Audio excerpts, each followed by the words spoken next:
여러분, 대한민국의 경제 원로라는 분들 한자리에 모였습니다. 왜 한자리에 모였느냐? 경제개발 5개년 계획 60주년 기념행사를 한 거예요. 사실 경제개발 5개년 계획이라는 말 들으면 여러분도 가슴이 조금씩 부풀어 오르죠. 이게 박정희 대통령께서 우리 경제를 부흥시키고자 그야말로 산업혁명을 이루었거든요.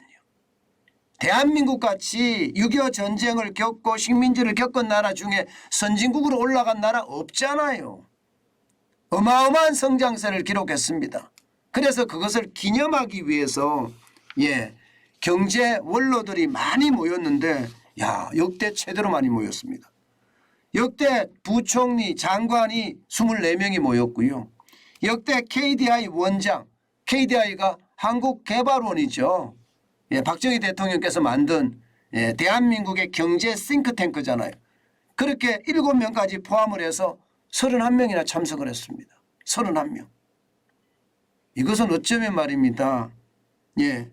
경제개발 5개년 계획을 기념하기 위해서 모인 것도 있지만 우리 경제가 얼마나 위기 상태인지 보여주는 저는 그런 지표가 될 수도 있다고 생각해요. 31명이 모일 정도면 나도 이게 내가 위기에 기여를 해야 되겠다. 저는 이런 생각들도 있었다고 보거든요. 그중에 강경식 전 경제부총리 아마 여러분 잘 아실 거예요.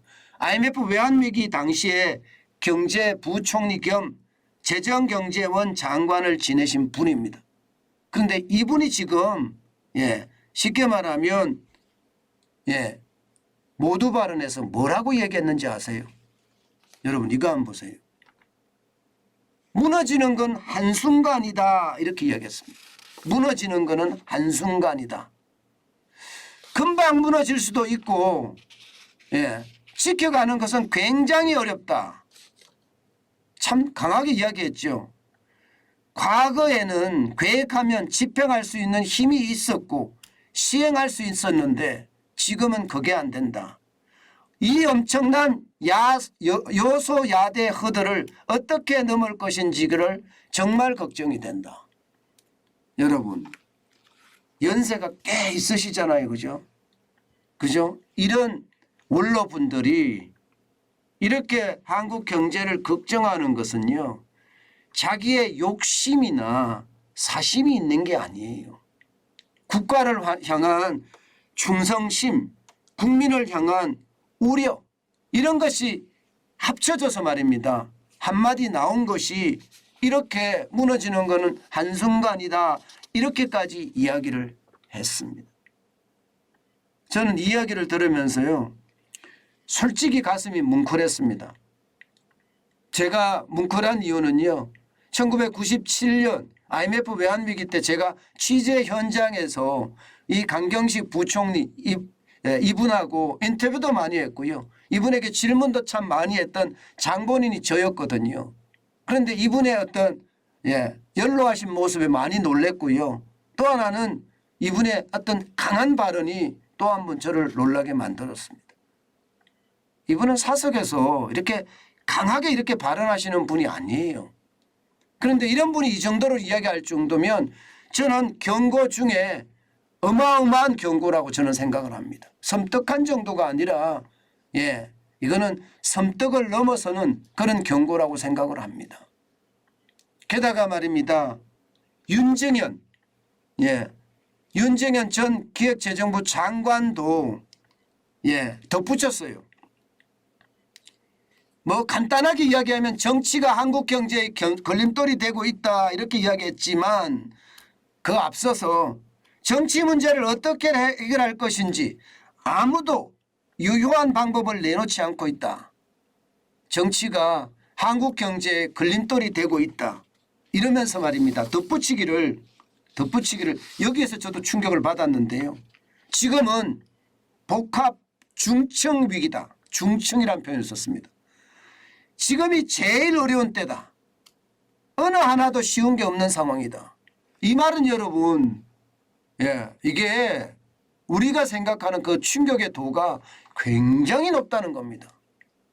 그렇지만 해결할 사람이 안 보인다는 이야기가 되는 거예요. 해결할 사람이. 저는 이것을 보면서 예, 이 두 분 강경식 전 부총리나 윤정현 기획재정부 장관님이나 이런 분들이 이렇게 강하게 이야기한다는 것은요. 우리 경제가 지금 나락으로 향하고 있다는 이야기가 되는 거예요. 이분들이 뭐 지금 다시 뭐 경제부총리를 욕심을 내겠습니까? 이분들이 정치에 욕심을 내겠습니까? 사심이 없는 분들이에요. 이제는요. 나이도 있으시니까. 그런데 이런 분들이 이렇게까지 강력하게 이야기한다는 것은 경제가 진짜 무너지는 순간이라는 뜻이에요. 이분들뿐만 아니라 401 전 재무부 장관도 마찬가지로 지금 어렵다 이야기했고요. 전윤철 전 경제부총리도 지금 어렵다는 이야기를 계속 내놓고 있습니다. 그런데 여러분도 아시는 것처럼 국회는요. 요지부동 싸움만 하고 있어요. 예, 윤석열 정부가 들어서고 나서 법안들이 굉장히 많이 나왔어요. 법안들이 굉장히 많이 나왔지만 상황은요. 점점 더 악화됩니다. 정부 입법 법안만 77개가 나왔습니다. 국회에서 통과된 거는요. 0건입니다. 0건. 한 건도 통과가 안 됐어요. 그 대표적인 거 보세요. 여기 K칩스법이라고 해서 반도체 산업을 어떻게 육성시킬까 하는 그런 법 지금 말입니다. 미국은 통과가 됐습니다. 중국은요. 2013년부터 반도체 굴기를 통해서 돈 엄청 쏟아붓고 있어요. 우리요. 싸운이라고 정신없어서 그들도 보지도 않습니다. 그만큼 심각한 거예요. 게다가 1주택자 종부세 감면법 이게 조세 특례 제한법상 1주택자에게 특별공제를 해주다는 거거든요. 11억에서 14억까지 기준점을 잡자는 거예요. 이거요. 그들 뜻도 안 봅니다. 더불어민주당 이 대선 때는요. 바꾸겠다 본인들이 이야기한 거예요. 거짓말한 거예요. 거짓말. 야, 거짓말에 진짜 치가 떨리죠. 저는 진짜 치가 떨립니다. 정치인들의 거짓말. 이렇게 거짓말하는 사람들은요. 완전히 입을 막아버려야 돼요.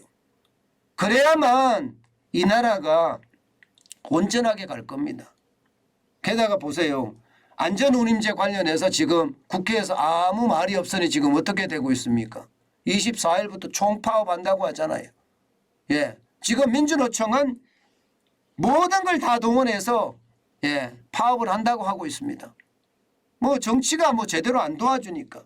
게다가 비대면 진료 입법 관련해서도 이게 뭐 가고 있는 것도 아니고요.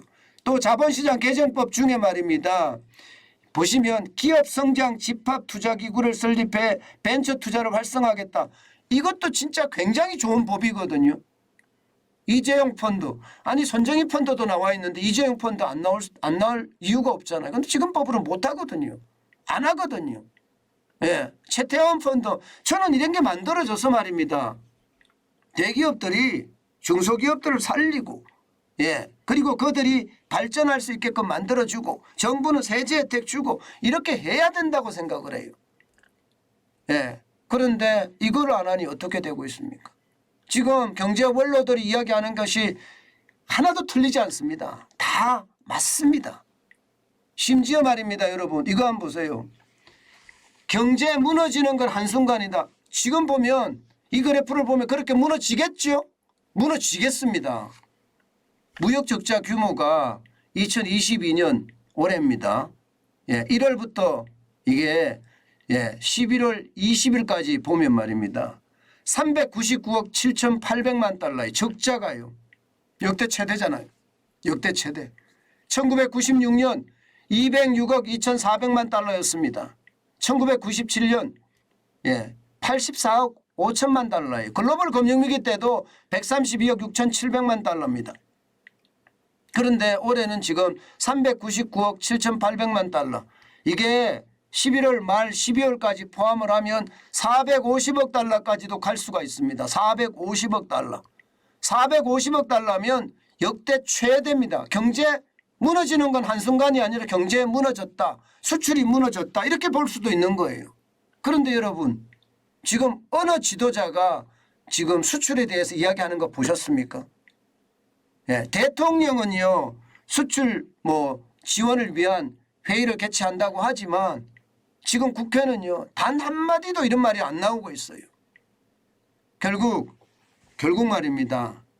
지금 우리 경제는 진짜 무너지는 건 한순간이 될 수밖에 없는 것은 아닌가, 그런 생각을 지울 수가 없습니다. 우리 국민들도 말입니다.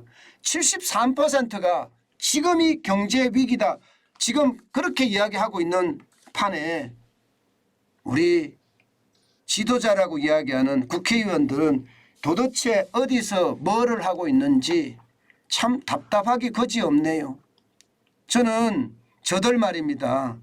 저기 달나라 빨리 개척해서요 거기다 옮겨놨으면 좋겠어요. 예, 그들만 없으면 나라가 좀 조용할까, 우리 경제가 좀 더 나아지지 않을까, 그런 생각이 들어서입니다. 이게 싸울 만한 가치가 있는 걸 가지고 싸운다 그러면 박수를 치죠. 그런데 그게 아니잖아요. 싸울 만한 가치가 있는 것이 아니라 한 사람을 보호하기 위해서, 방탄하기 위해서 지금 싸우고 있는 모습, 나라 경제가 어떻게 되든, 나라 정치가 어떻게 되든, 나라가 어떻게 되든 국민이 어떻게 되든 상관하지 않는다는 저는 저 발상이 결국 나라를 더 힘들게 만들고 좀 묻게 만드는 것은 아닌가, 그런 생각 오늘 다시 한번 해봅니다. 참 답답한 현실에 가슴까지 먹먹하네요.